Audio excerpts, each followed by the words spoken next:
السلام علیکم ورحمۃ اللہ وبرکاتہ۔ میری عزیزات، آج ہم جانیں گے پہلی وحی کے بارے میں۔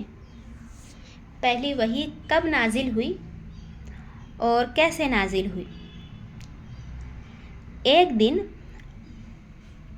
ہمارے آقا صلی اللہ علیہ وسلم غار حرا کے اندر عبادت میں مشغول تھے کہ بالکل اچانک غار میں آپ کے پاس ایک فرشتہ ظاہر ہوا، اور یہ فرشتے کون تھے؟ حضرت جبرائیل علیہ السلام، جو خدا کا پیغام اس کے رسولوں تک پہنچاتے ہیں۔ فرشتے نے ایک دم کہا کہ پڑھیے۔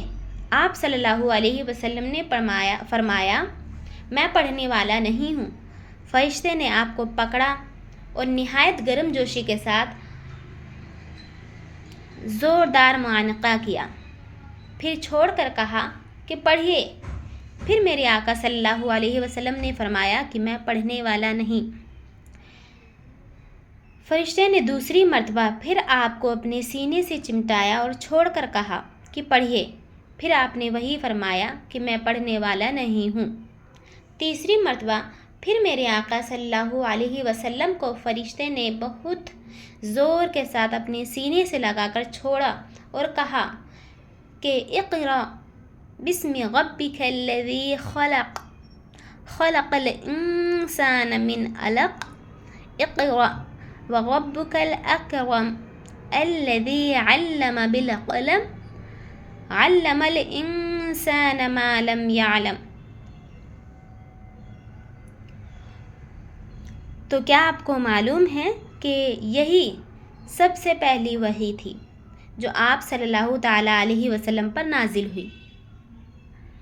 ان آیات کو یاد کر کے ہمارے حضور صلی اللہ علیہ وسلم اپنے گھر تشریف لائے، مگر اس واقعے سے جو بالکل ناگہانی طور پر آپ کو پیش آیا، اس سے آپ کے قلب مبارک پر لرزہ طاری ہو گیا تھا۔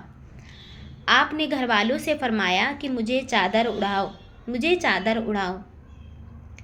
جب آپ کا خوف دور ہوا اور کچھ سکون ہوا تو آپ صلی اللہ علیہ وسلم نے حضرت بی بی خدیجہ رضی اللہ تعالیٰ عنہا سے غار میں پیش آنے والا واقعہ بیان کیا اور فرمایا کہ مجھے اپنی جان کا ڈر ہے۔ یہ سن کر حضرت بی بی خدیجہ رضی اللہ تعالیٰ عنہا نے کہا کہ نہیں، ہرگز نہیں، آپ کی جان کو کوئی خطرہ نہیں ہے۔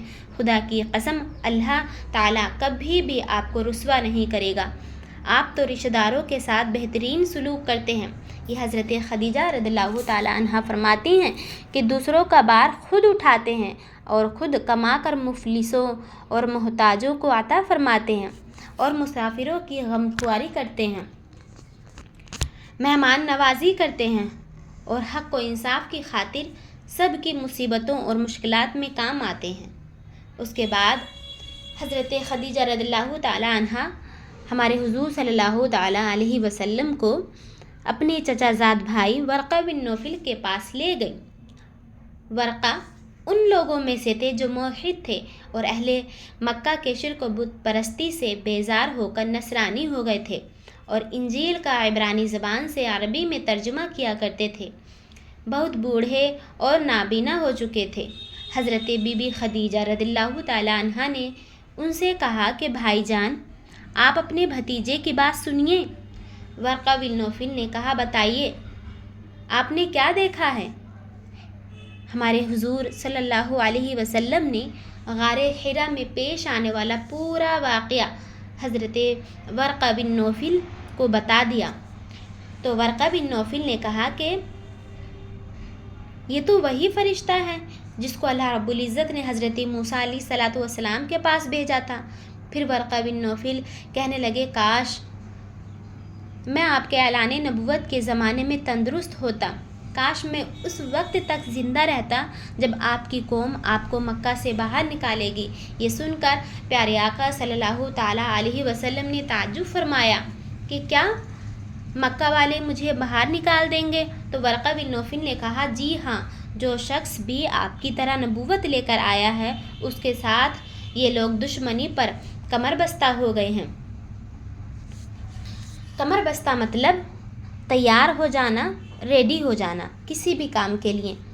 اس کے بعد کچھ دنوں تک وحی آنے کا سلسلہ بند ہو گیا اور حضور سید عالم صلی اللہ علیہ وسلم وحی کے انتظار میں مضطرب اور بے قرار رہنے لگے، یہاں تک کہ ایک دن حضور صلی اللہ علیہ وسلم کہیں گھر سے باہر تشریف لے جا رہے تھے کہ کسی نے یا محمد صلی اللہ علیہ وسلم کہہ کر پکارا۔ آپ نے آسمان کی طرف سر اٹھایا تو دیکھا یہ تو وہی فرشتہ ہے جو غار حرا میں آیا تھا۔ تو پیارے آقا صلی اللہ تعالیٰ علیہ وسلم یہ منظر دیکھ کر آپ کے قلب مبارک میں ایک خوف کی کیفیت پیدا ہو گئی اور آپ مکان پر آ کر لیٹ گئے، اور آپ کے گھر والوں سے آپ نے فرمایا کہ مجھے کمبل اڑھاؤ۔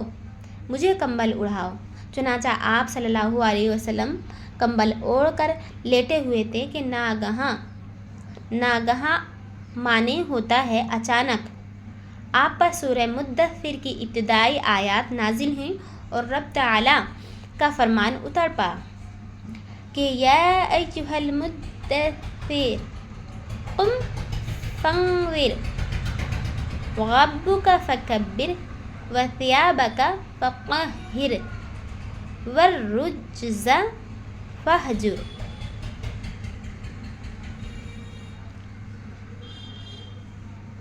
یعنی اے بالا پوش اوڑھنے والے، کھڑے ہو جاؤ، پھر ڈر سناؤ اور اپنے رب کی بڑائی بولو اور اپنے کپڑے پاک رکھو اور بتوں سے دور رہو۔ ان آیات کے نزول کے بعد حضور سید عالم صلی اللہ علیہ وسلم کو خداوند قدوس نے دعوت اسلام کے منصب پر مامور فرما دیا اور آپ خدا تعالیٰ کے حکم کے مطابق دعوت حق اور تبلیغ اسلام کے لیے کمر بستہ ہو گئے۔ السلام علیکم ورحمۃ اللہ وبرکاتہ۔